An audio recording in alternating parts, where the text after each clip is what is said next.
Contrairement aux apparences, Rachel a bien un BTS de gestion. Avant de se retrouver devant un établi, elle a passé 7 ans dans un grand cabinet d'avocats parisiens. Mais un jour, l'envie de fonder une famille à la campagne a pris le pas sur la vie à Paris. Retour en région, en Mayenne, tout près de la Sarthe où elle a grandi. Et là, elle s'est imaginée une nouvelle vie professionnelle sur mesure. Au départ, il y a l'observation de mes enfants, en fait, tout simplement. Je les ai regardés jouer, je les voyais jouer avec plus d'ailleurs des pots de yaourt, des petits bouts de bois, des choses très simples, des cailloux dans une bouteille en plastique. Et puis, je me suis dit finalement, les enfants, ce qu'ils préfèrent, c'est des choses très très simples, très traditionnelles. Et le jouet à pile, à musique, avec la balle qui saute, etc., c'est pas forcément ce qui les attire le plus.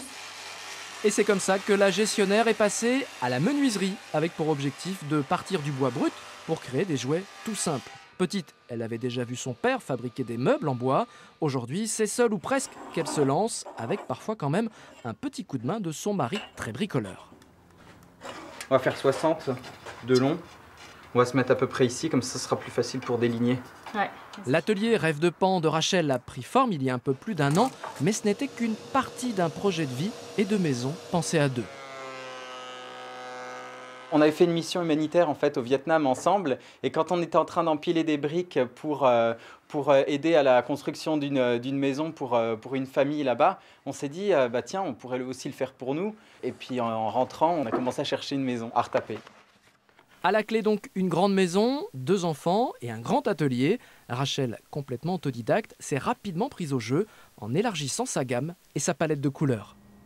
J'ai beaucoup travaillé les couleurs. Je me suis rendu compte que tous les jouets au niveau des couleurs se ressemblaient. Beaucoup de rouge, plastique, bleu, vert. Et j'avais envie de travailler d'autres couleurs, du corail, aubergine. Voilà.